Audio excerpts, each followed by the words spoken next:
There are many pieces to the puzzle when it comes to putting together an album. So I wanted to share with you a little update on what's going on with ER. Now, of course, we're moving forward. Just stepping back a little bit, I've talked about ER on other Raw and Unfiltered episodes, but just to give you a little backstory, thought about creating this album after I did my second album, 1111. I'd already had some ideas for a third album, which has now become ER, and back in 2017. But it's only fairly recent. I consider it fairly recent, where the album is actually coming together and everything is falling into place. So there are many pieces to the puzzle. There are a lot of things that have to be done to put this together and make it happen. The first thing, of course, is figuring out what the concept of the album is, the songs that are going to be on it, titles of the songs, artwork. There's all sorts of things that come into play. What's interesting about ER is that I think the first thing that did happen for the album was the artwork. And I talked about this before, about going to a gallery showing in Los Angeles, and this artist, Mark Hall, had this great piece of work. Fell in love with it, thought it would be a great album cover, and I thought, when I decide to do an album, this would be the perfect cover for it. And ER, of course, was the perfect album for this cover. So again, thank you to Mark Hall for allowing me to use his artwork, which will be the cover of the album. If you want a quick reminder of what it looked like, or what the album cover looks like, there you go. Love the artwork because it really is an accurate description of what the album is all about. ER does stand for emotional release, and Mark Hall just captured it wonderfully. Now, that's one of the pieces of the puzzle.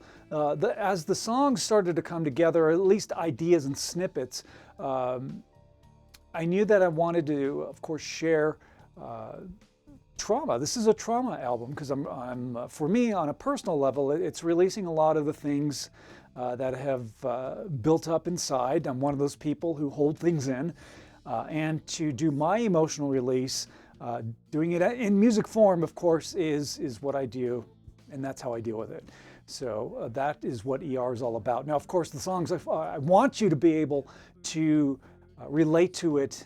You may not relate to the specific story, but the emotions and the things that I talk about and the way I express each song and each subject for each song, you will probably be able to relate to it to your life. So and that's the goal, But anyway, so that's part of the pieces of the puzzle. Now, getting a team together, all right, that is another huge piece of the puzzle, especially when it comes to the musicians. I had specific musicians in mind, especially for bass and drums. Wasn't sure if I would be able to get these guys to be on the album, but the stars were aligned. What can I say? And I reached out and I talked to Matt Bissonette, who obviously played on my first album, and he jumped at the chance and said, "Yeah, man, I'd love to work with you, Lanes, on your next album. I'm in," which is great. And then for a drummer, as I mentioned on other old previous Raw and Unfiltered episodes, I had Mike Mangini in mind because it's his style of playing and the way he approaches the drums and how he interprets songs, all that stuff. I thought he would be the best candidate to play on this album. And when I reached out to him, again, the stars were aligned, and he's like, "Yeah, I'm in. Let's do this." So really happy about that. The foundation, right? Bass and drums, it's solid, it's in, so I'm really pleased. In regards to singers, I have my friend Gina, who has sung on every album that I've done. I'm not sure if she will be able to do singing on this next album, but hopefully I could get her on a couple of songs. I had another singer in mind for a couple of the songs that have some lead vocal parts. I have a very specific voice in mind that I want for these songs. And I did reach out to a friend of mine who's a singer, and she ultimately decided that it wasn't in her wheelhouse to be able to do it. So again, scrambling, got to find pieces, right? We have all these pieces of the puzzle that we got to put together. So I thought, who else would I be able to get to do these parts? And I remember another great friend of mine who is an incredible musician herself and has done a lot of performing and singing and songwriting. I thought, wow, and her vocal tone is perfect. So I'm really happy to have Amira Balava on this album. Amira is a great singer, and you're going to hear some pretty awesome stuff. When we get her parts into the song, and there's a couple of songs that I'm working on for her vocals, I'll definitely share that with you because I want you to hear how great she sings. So that was another piece of the puzzle that's recently come together. Super excited about that, and just happy that everything is falling into place. Now, when it comes to recording music, all right, I have very specific ideas in mind for all the instruments. It's just the way my brain works. I hear all the parts. But there's times where maybe what I think is great, and there's times where maybe what I think is best for the song may not be what's best for the song. And that's come across a couple of times, especially with working with Mike Mangini on drums. I have some great ideas. This is what I want. This is what I have in mind. And Mike does exactly what I ask him to do. I hear it back and something just isn't quite working right. And Mike's been great because he's been letting me know in regards to some ideas and thoughts that he has coming from the drummer's perspective, which is great because, again, he's the professional when it comes to drums, not me, right? So I just want to make sure that there's some input, and he gives it to me, and I so appreciate that. And that's happened on a couple of songs. So that part of collaboration, in a sense, our input is really, really helpful, and I appreciate that. And this is why I work with these consummate professionals, and really pleased to have them on these albums. But there was one thing that I do, and I have a core group of people, like 2-3 people, maybe 4, at least 2 to 3, but that's it, who I trust, who I can send my music to, and to get an unbiased interpretation and get their thoughts. Hey, I like that, I don't like that, and what I appreciate is that I ask them, can you give me your reasons why? And they do. And I am experiencing something with one of the songs I'm working on right now. I have a couple of different versions of some drums, and I had this idea, and Mike Mangini did an awesome job giving me exactly what I wanted. And I'm listening to it, and I'm like, God, you know what?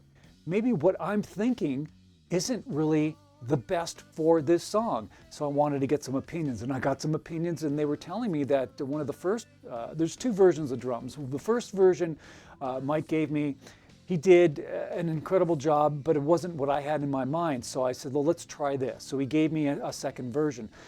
What I'm finding out is that people are leaning more towards that first version that was done originally, and that's got me to think. But there's one thing I want to share with you, especially if you're a musician, okay? And that's this. A friend of mine who gave me her opinion, she said something to the effect of, you're listening to this from the musician standpoint, or she said actually from a musician standpoint, the ideas that you're doing for the song are great from a musician standpoint. But from a listener standpoint, the reason that I picked version 1 is that from a listener who may not have any musical talent or is a musician, someone who may not be thinking on those lines, the song flows better with that first version as a listener. From a musician, the second version is awesome. She's saying, I love, what was done. But in regards to the flow of the song, she felt that the first version served the song better. Not that one part was better than another, but how it serves the listener. And I'm so glad she said that to me, because it got me to really, again, rehone my thinking process to make sure that, again, what is the end result? The end result is that I want to put out a great album with great songs that people can listen to and enjoy, and not kind of go, I don't know, I didn't really feel the flow of that. I want to make sure that this is the best thing that I've ever done, and that I want to give it my best. and I want the listener to enjoy it 100%. So that really got me thinking, and this is why I seek out others who I trust their opinions. I also ask other professionals in the music business as well to get feedback.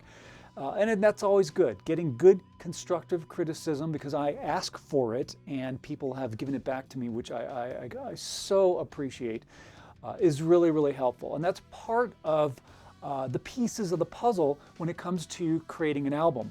So that's just what I wanted to share with you on Raw and Unfiltered today, is that there are many, many, many pieces of the puzzle to put together a great album.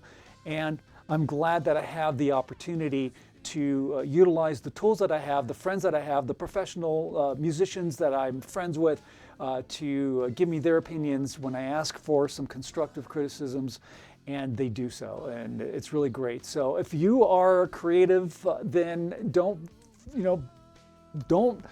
hold back from asking for help or opinions or thoughts from the people that you trust, okay? Because that's only going to make your end result even better. All right, that's my piece of advice to you. But other than that, the album is still sounding great. I'm very happy. I'm very proud of the work that's been done so far. I'm digging the tunes. I think you'll dig them as well.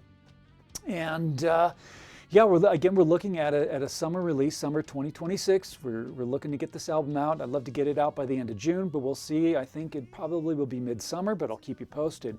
The other thing, as part of the pieces of the puzzle in regards to the marketing and promotion aspect, is that I do want to release 1 or 2 singles before I release the actual album. Before we do the official album release, I do want to release a couple of singles. So that's another thing that's in the works as well.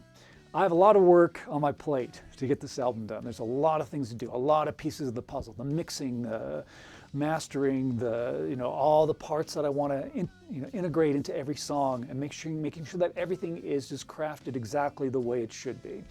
But that's the process.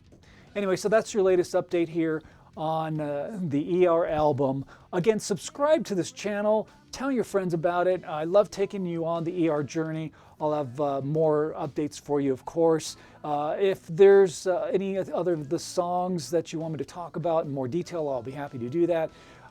It's just been a blast sharing this with you. So again, very appreciative. The other thing that, again, I want to remind you about, and I do this after every episode, after every live stream, whatever I do, and that's this. When you're out and about in the world, smile at a stranger, okay? Say hello to them, give them a compliment, because that small gesture of kindness can make the world of difference in somebody's life. So be a life changer, all right? Have a great, great week. We'll be talking to you on the next edition of Raw and Unfiltered. Take care, my friends.